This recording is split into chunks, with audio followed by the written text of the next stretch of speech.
The scratching at the door was faint at first, barely audible above the hum of the city waking up. Emily, still half asleep, rolled over, pulling the duvet tighter around her.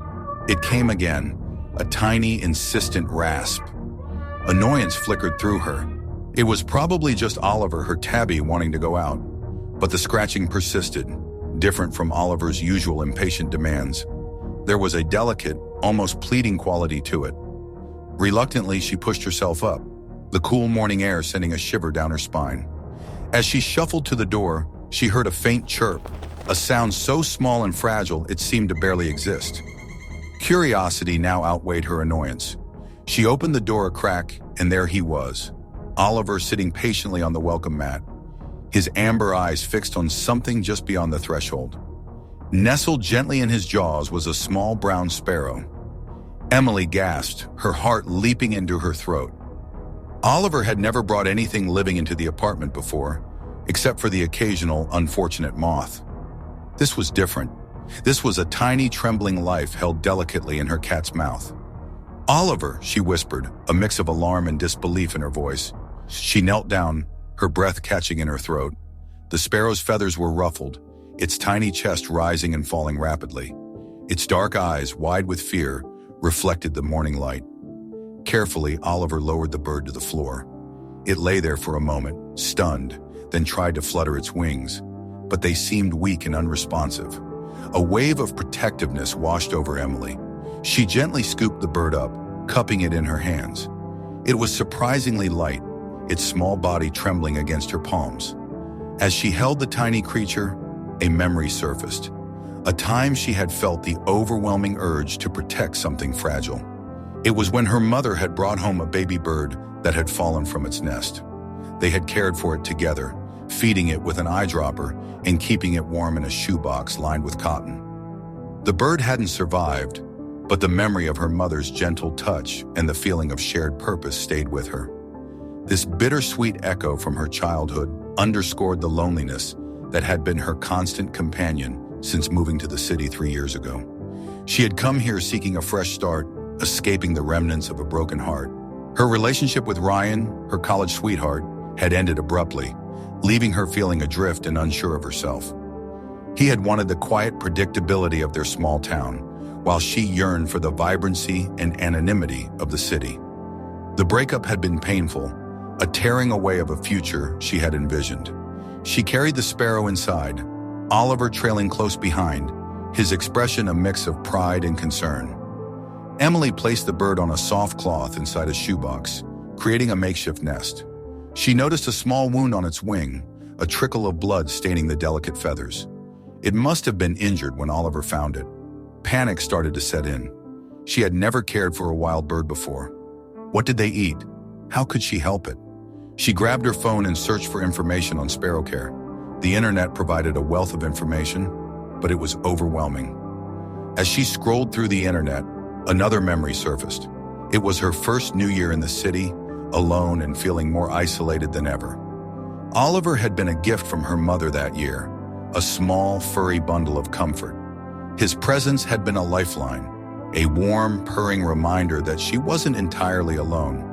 But even Oliver's companionship couldn't fully erase the ache of loneliness, the feeling of being disconnected from the world. Meanwhile, Oliver sat beside the shoebox, watching the bird intently. He seemed unusually protective, his gaze never leaving the small creature. It was as if he understood the gravity of the situation, as if he knew he had brought the bird to the right place. Emily prepared a mixture of water and sugar, using a small dropper to offer it to the sparrow. At first, the bird was hesitant, its tiny eyes darting nervously, but eventually it took a few small sips. Relief washed over her. It was alive, and it was willing to eat. Over the next few days, Emily dedicated herself to caring for the sparrow. She cleaned its wound, offered it food and water, and kept it warm and safe. She named him Pip, a small, simple name that seemed to suit his delicate nature. Oliver remained a constant presence, often sleeping beside the shoebox, acting as a silent guardian. The bond between the cat and the bird was remarkable. Oliver, usually a playful and energetic cat, was gentle and patient with Pip. He would often groom himself near the shoebox, as if trying to reassure the bird that he meant no harm. As Pip's strength returned, he began to explore his surroundings.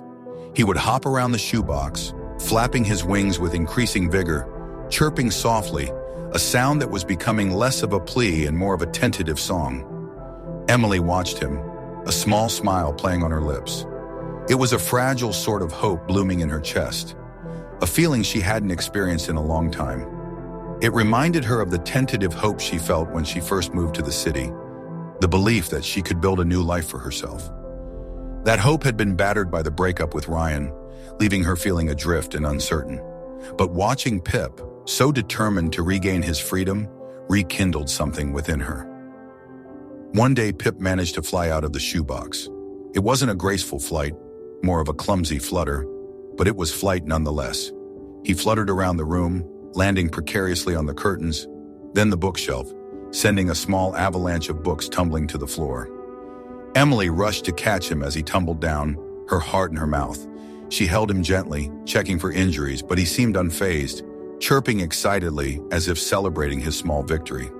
This clumsy flight triggered another memory, this time of her own attempts at independence. After the breakup, she had thrown herself into her work, trying to bury her pain beneath a mountain of projects. It had been a chaotic time, a period of flailing and uncertainty, much like Pip's first flight. She had felt lost, unsure of her direction, but she had kept going, driven by a stubborn determination to find her own way. Pip's next landing spot was even more surprising. Oliver's back. The cat, usually so fastidious about his grooming, simply sat there, patiently allowing the small bird to perch on him. He blinked slowly, his tail twitching slightly, but he made no move to dislodge Pip. The sight was both comical and heartwarming. Emily watched them, a genuine laugh escaping her lips, the first real laugh she'd had in months. This unexpected display of tolerance from Oliver reminded her of her mother. Her mother had always had a knack for bringing people together, for fostering connections between unlikely individuals. She had a warmth and openness that drew people in, creating a sense of community wherever she went. Emily had always admired this quality in her mother, but had never felt she possessed it herself. Now, watching Oliver and Pip, she wondered if maybe, just maybe, she had inherited a small piece of that magic. As the days passed, Pip's flights became stronger and more confident. He would fly from one end of the apartment to the other, exploring every nook and cranny. He would often land on Emily's shoulder, chirping softly in her ear, as if sharing a secret. These small moments of connection filled her with a warmth she had almost forgotten existed. One afternoon, as Pip was exploring the kitchen counter, he knocked over a small vase, sending it crashing to the floor. The sound startled both Emily and Oliver. Pip fluttered to her shoulder, trembling slightly. Emily gently stroked his feathers, reassuring him that everything was all right. As she cleaned up the broken pieces, she remembered a similar incident from her childhood. She had accidentally broken her mother's favorite teacup, terrified of her reaction. But her mother had simply hugged her, telling her that accidents happen. This memory reminded her of the importance of forgiveness, both of others and of herself. She had been so hard on herself after the breakup, blaming herself for everything that had gone wrong.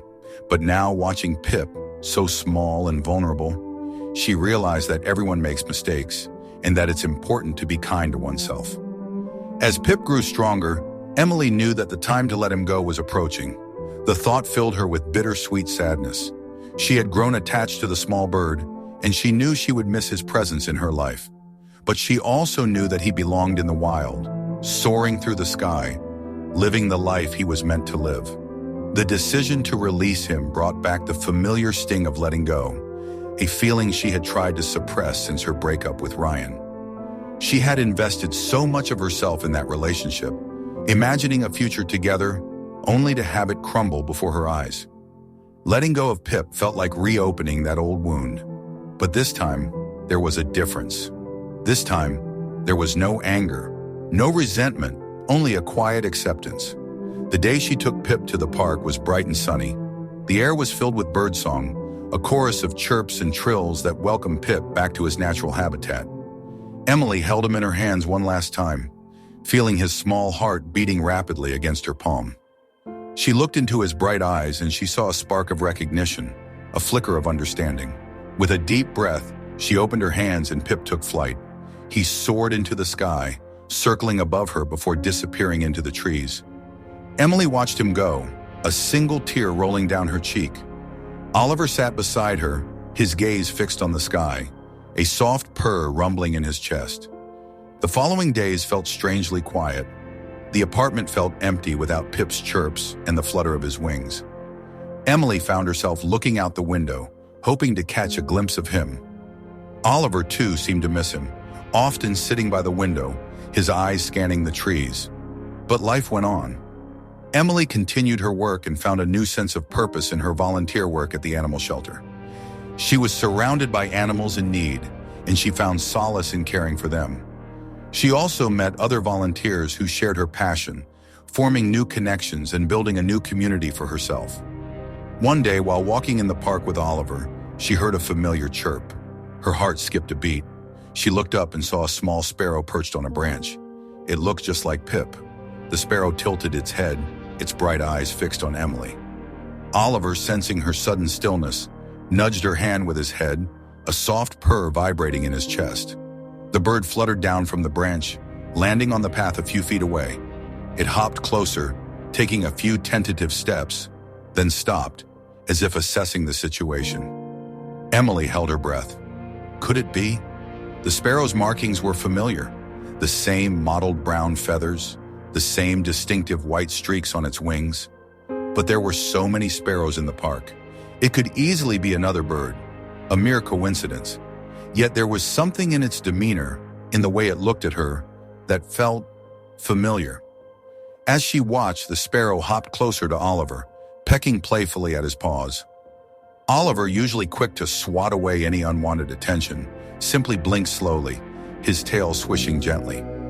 This was the same gentle tolerance he had shown Pip, a behavior he rarely displayed with other creatures. A wave of emotion washed over Emily, a mixture of hope, disbelief, and a profound sense of longing. She knelt down slowly, extending her hand toward the sparrow. "Pip," she whispered, her voice barely audible. The sparrow chirped in response, a sound that sent a shiver down her spine. It was the same chirp, the same distinct melody that she had heard so many times in her apartment. With a final hop, the sparrow landed on her outstretched hand. Tears welled up in Emily's eyes as she gently cupped her hand around the small bird. It was him. It was Pip. He had come back. The joy that flooded through her was overwhelming, a wave of warmth that spread through her entire being. She had thought she had said goodbye forever, but he had returned, a testament to the unexpected bonds that can form between living creatures.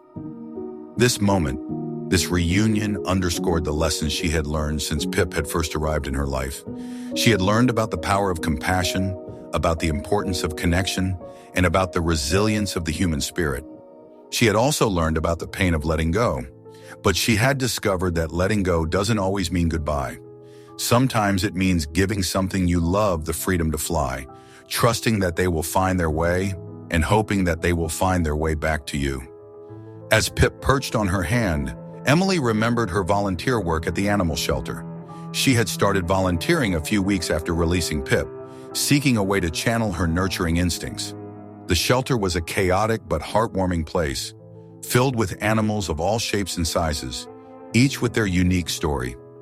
She had spent her time cleaning cages, feeding animals, and offering comfort to those who were scared or injured. One particular memory stood out: a small, abandoned kitten that had been brought to the shelter. It was weak and malnourished, barely clinging to life. Emily had spent hours caring for the kitten, feeding it with a dropper and keeping it warm. She had named it Hope and watched with joy as it slowly regained its strength. Caring for Hope had been a cathartic experience for Emily. It reminded her of the joy of nurturing, the simple act of giving care and receiving love in return. It also helped her to heal from the pain of her breakup with Ryan. She realized that her capacity for love was not limited and that she could still open her heart to others, even after experiencing heartbreak. Her time at the shelter had also introduced her to a community of like-minded individuals. She had formed friendships with other volunteers and people who shared her passion for animals, and her desire to make a difference. These new connections helped her to feel less isolated and to feel like she belonged in the city. Now with Pip back in her life, these connections felt even more meaningful. She realized that her life was not defined by her past heartbreak, but by the love and connections she had forged in the present. As Pip hopped from her hand to her shoulder, nuzzling against her cheek, Emily felt a profound sense of gratitude. She had learned so much from this small bird, so much about herself and about the world around her. She had learned that love can be found in the most unexpected places, that connection can transcend differences, and that letting go can sometimes lead to the most beautiful reunions. Oliver, sensing Emily's joy, rubbed against her legs, purring loudly. Pip hopped onto Oliver's back, preening his fur, a familiar gesture of affection. The three of them stood there in the middle of the park, a small, unlikely family, bound together by love and connection. The sun shone brightly, casting long shadows across the grass. The air was filled with the sounds of birdsong, a joyful chorus celebrating the return of spring. Emily took a deep breath, filling her lungs with the fresh air, feeling a sense of peace and contentment she hadn't felt in years. As they walked back to the apartment, Emily knew that life would continue to have its ups and downs, but she also knew that she was not alone. She had Oliver, her loyal companion, and now she had Pip, her small, feathered friend, back in her life. And she had the memories of their shared experiences, the lessons they had taught her, etched forever in her heart. The bond between Emily, Oliver, and Pip was a testament to the power of love, a reminder that even the smallest creatures can have the biggest impact on our lives. It was a story of loss and healing, of connection and resilience, a story that would continue to unfold day after day in the heart of the city.